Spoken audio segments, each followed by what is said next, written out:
Have you ever wondered when playing games like RimWorld or Dwarf Fortress how it must be like to be one of those characters in the game? How it must feel to be in that place that to you seems tiny, but to the colonists must seem immense? Then you might be interested in Civilization's survival game. And okay, let's stop a minute right here. I know we just started, but seriously, why does every good, fun, original game always have the most simple and more bare-bones title imaginable?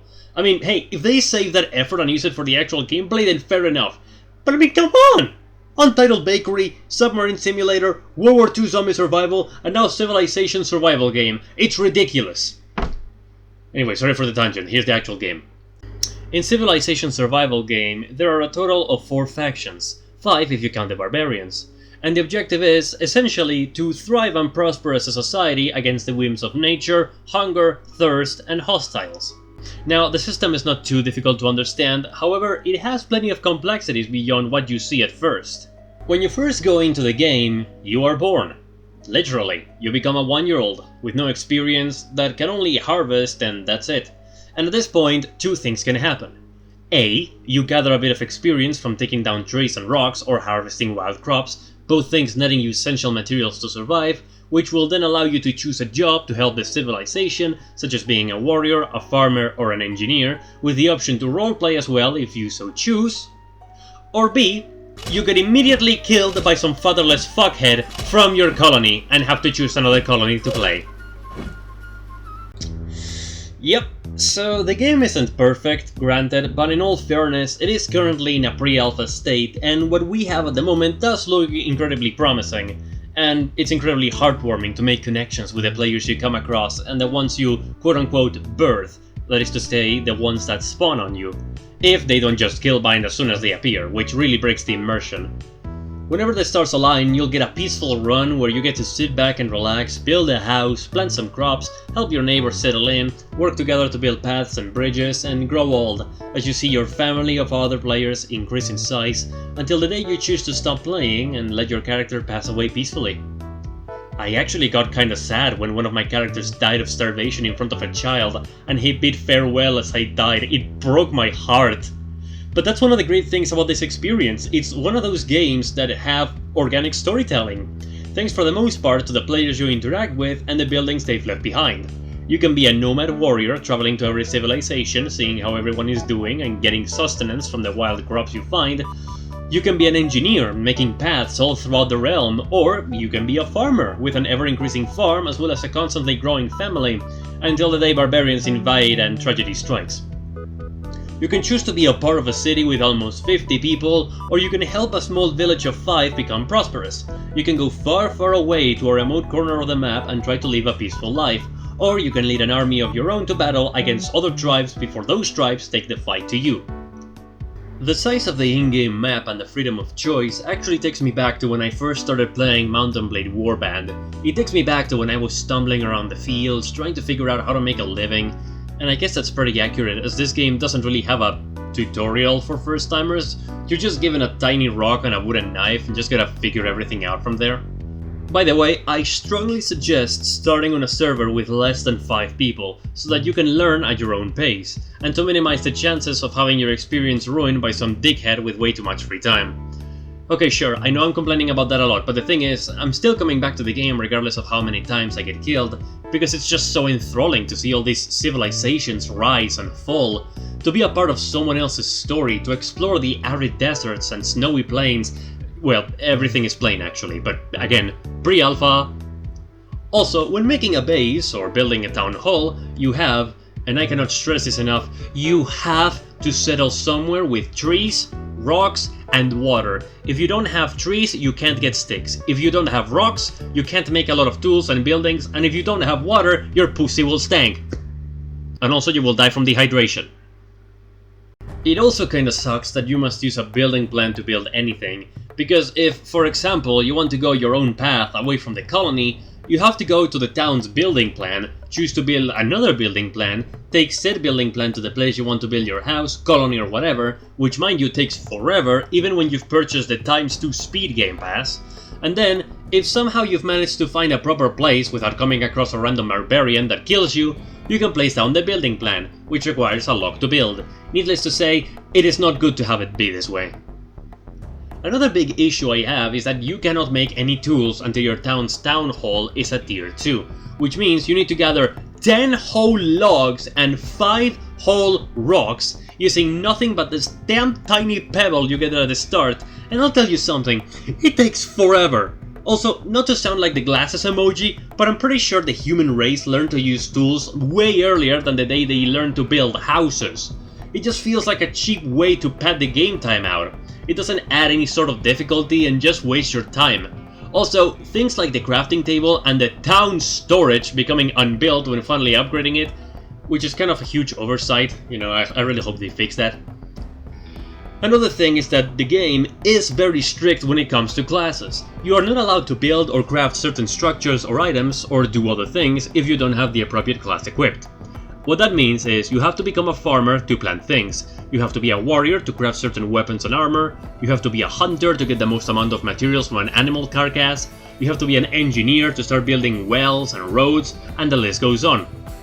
However, every single class only requires 5 experience, and after 5 minutes of playing, you will have more than enough of it for this mechanic to become absolutely trivial. And all that's left is the annoyance of having to change classes every time you want to craft a specific thing or want to do a specific action.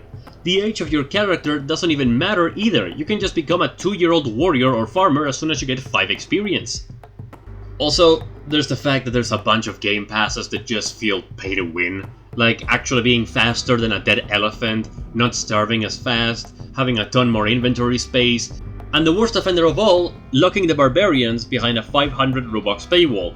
So the ones that pay up are the ones who get to terrorize all the poor people with fancy weapons and armor. Sure, they do create some interesting stories via their actions, but still, 500 whole Robux! Jeez! I understand that a faction that starts with a full set of weapons and armor can be quite tantalizing, and therefore you have to do something to prevent everyone from just picking it. But I feel like this might cause a few more issues than the ones that they fixed. Besides, again risking to sound like a degenerate emoji, I don't believe barbarians in real life were born as fully developed adults with a full set of bronze armor and a full pack of Benadryl on their shoulders. Plus, having it be a Game Pass still doesn't stop there being a huge ton of barbarians compared to the tiny little villages of people who can't afford it. I don't know, it pisses me off, okay? It just pisses me off. Look, I'm just a firm believer that microtransactions should only involve things not related with the core game, like cosmetics and other things. I know that's a losing battle in this platform, but god damn it, I have my principles! And besides, people can still craft bronze armor and weapons and raid other villages, it just takes time. So this Game Pass just feels like a cheap way to skip the boring part.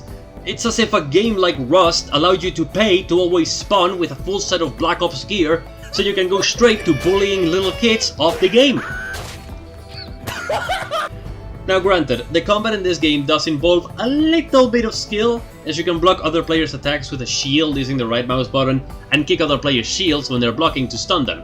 I doubt the army of barbarians kicking your door down will be willing to 1v1, but hey, at least the mechanics are there! Yeah, I honestly don't know how to feel about this experience, genuinely. Seeing civilizations rise and fall with the passing of the in-game years is an incredibly addicting experience, yet all of the many tiny issues that pile up to form one big ball of frustration make it so half of the experience in this game is being constantly annoyed by something or someone. Still, I can't stop playing every single day, it's like a drug. The more I play it, the more I want, it's insane. Is it a slow burn? Absolutely. If you want to get anywhere, you'll need to put in the work. Chop a ton of trees, mine a lot of rocks, and plant many crops. And seeing how there's a lot of things you can do to help the colony, there's sure to be something to your liking. Just remember that this is a group effort, so try not to hog any food. And what does the leader do exactly? Funnily enough, the leader has a sort of omnipotent power, as he or she can make an announcement on the spot to every member of the tribe. They can also change the type of government to something like monarchy or maybe a diplomacy, and they can even exile people. But funnily enough, they're not exactly invincible. In fact, if you're a leader, your aura can be seen by people from other tribes, So if an army of bandits just ravaged everyone and you're trying to hide, tough luck. Also, no one, and I mean no one, wants to be a farmer. Seriously, almost every game where I wasn't a farmer, everyone kept starving to death, and the leaders kept begging to their population to please farm. It's like playing a medic or support role in a game. Everyone wants one, but no one wants to be one. I guess I'm the exception to the rule because I love to help people in every game I can, so I'll gladly be a farmer in this game, a medic in TF2, build defenses in zombie survival, and hey, if you're one of my kind, leave a comment down below. You're one of the good ones. It still really doesn't help that no one else wants to be a farmer though, because the other players will very gladly harvest the crops, but won't take the time to at least consider replanting the seedlings. And maybe, if the class system wasn't so fucked and so strict, maybe more people would actually bother. Because, again, you cannot replant plants if you're not a farmer. I genuinely can't believe I enjoy playing this game. It must be Stockholm Syndrome from writing this fuck-ass script for days. Something a bit less jarring, but still very weird, is the fact that this game has some incredibly strange music choices. The first time I entered, a fucking Coldplay parody song was playing. And then you get stuff like a remix of a Minecraft song, a creepypasta-like track with a bunch of static, and then a bunch of jazzy lounge music that does not fit the theme or era at all. Genuinely, what are they smoking? There's a ton of perfectly fine tracks available for free, not just in Roblox Studio, but also in pages like Pixabay. Give me an hour to search and I'll give you a much better tracklist for the game. Also, if you happen to have weak arms, be careful, because in this game, you can't just hold down the left mouse button to continuously mine away at a rock. Oh no. We don't do that here. You have to click constantly for a while before the damn thing breaks, even with a pickaxe, and just thinking about it is making my arm hurt again. I want to take this moment to remind you all to exercise your bodies. Please try to remain fit while you watch videos. Your body will thank you. Honest. I guess this video isn't your typical recommendation per se, but more a call to arms for people wishing to help. Please, if you can, go to the Discord server of this game, go to the suggestions channel, and offer them any suggestions you may have. This game definitely needs it. All I can say right now about this game is that it's earnest in its execution, and it certainly feels like the potential for it is off the charts.